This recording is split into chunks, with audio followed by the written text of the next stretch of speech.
You missed some important news from the LGBTQ+ community this week. To ensure you are current, we are recapping that important news. Here's what you may have missed. Nebraska senator who voted for anti-trans bill says she has no clue what it was about.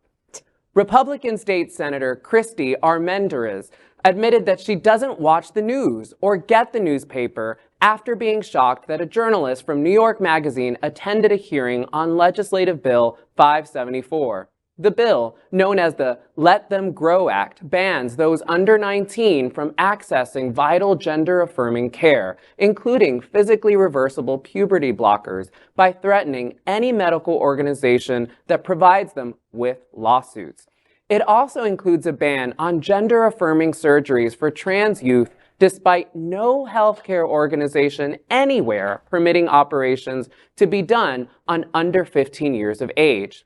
Teenagers aged between 15 and 18 are only referred for operations under exceptionally rare circumstances. LB 574 was approved by Governor Jim Pillen, also a Republican, on May 22nd, despite the several-month-long filibuster by Democrats. Megan Hunt, who has a trans son. Prior to the bill's passing, Hunt urged lawmakers to, quote, love your family more than you hate mine, end quote, when voting on the bill while condemning an investigation into accusations that she has a conflict of interest because of her son. The governor's decision to also sign a 12-week abortion ban into law further places him at odds with the will of Americans and most Nebraskans. All right, y'all, a lot to unpack here, I think, because, I mean, call me maybe a cynical or not a cynic or something, but none of this surprises me, right? That is like the rhetoric itself is often the danger, right? That is like, she just had to read that it was an anti-trans bill for it to be, for it to just kind of get the approval, right? Like that is, I remember when, I think back to Sarah Palin for some reason, when she was asked what she reads, like literally name any newspaper in the world, and she was like, I don't know. And like, I mean, this is, but I also just want to task voters with this. Like, are you okay with putting people into office who literally have no idea what's going on, who have no clue and no sense of what the world is about? When I read this, my first thought was, somewhere out there is videotape. Yeah. Get the videotape and just run it constantly. Whatever Democrat is going to run against her, and for crying out loud, Democrats, run against these people, please. They should not be running unopposed. Get the videotape and run it constantly. Make it your ad. There's two things that drive me crazy. The one is, I really hate how they're putting targets on trans people and trans kids and trans parents that are loving their kids. They're not doing anything except for loving their kids, and they're putting targets on them, which is very, very dangerous, right? So that makes me incensed. But as a healthcare professional, someone who's worked in healthcare for I think I'm going on 34 years now, we work under HIPAA, right? Like there's a federal law. You do not break HIPAA privacy ever, and you don't. Right? You just don't do that. I don't even think about saying, you could be my patient. Like nobody would ever know. The fact that these people feel like they can encroach into people's doctor's visits.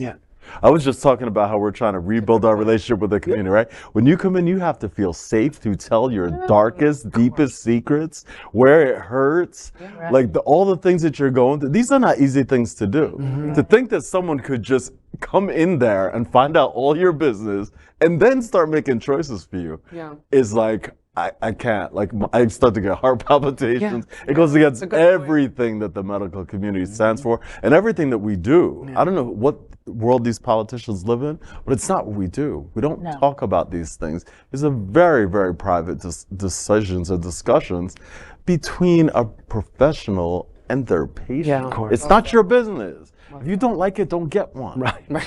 You know what I mean? Simple, right? When you hear about a numbskull, a Nebraska numbskull, such as Armendariz, you realize it's not that hard to believe that the same state was the breeding ground for spree killer Charles Starkweather. I mean, seriously, what's going on in Nebraska? What is going on there? Unfortunately, there are still sane people. For example, Democrat Megan Hunt, who she worked so hard to have her voices heard, to have their voices heard, regardless of the outcome. No. You were much kinder in your description, because my favorite word for people like that is dumbass.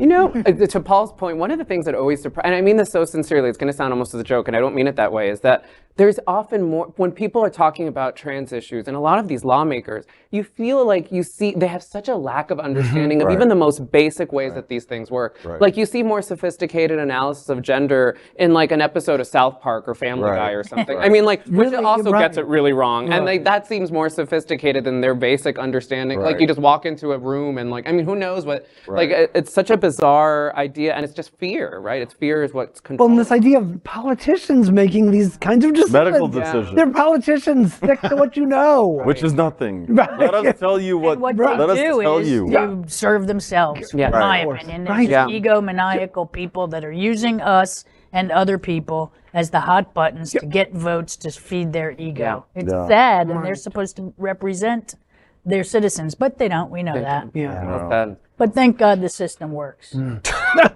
not sure about that. But A couple of people got convicted today from the Chinese. That is true, That's true.